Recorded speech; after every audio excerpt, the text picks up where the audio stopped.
सावनेर दुय्यम निबंधक कार्यालयावर महसूल मंत्र्यांचा छापा, भ्रष्टाचाराचा अड्डा उघड, बावनकुळेंनी घेतले अधिकाऱ्यांना फैलावर।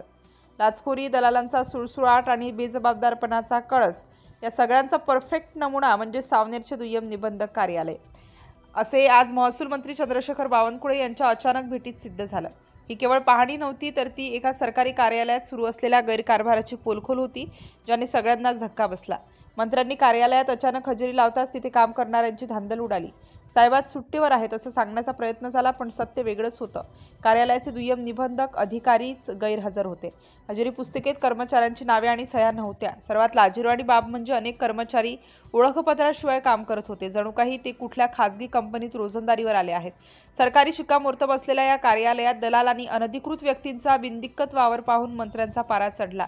या अड्ड्यात काय चालते हे जाणून घेण्यासाठी मंत्र्यांनी थेट नागरिकांशी संवाद साधला।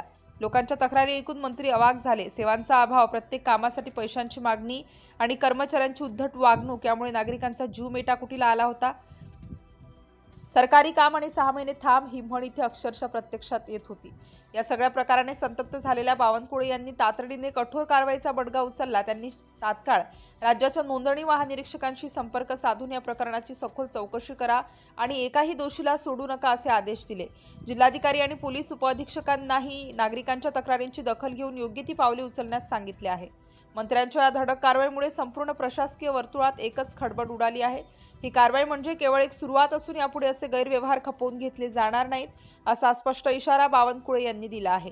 यावेळी आमदार डॉक्टर आशिषराव देशमुख, भाजप जिल्हाध्यक्ष मनोहरराव कुंभारे यांच्यासह अनेक मान्यवर उपस्थित होते।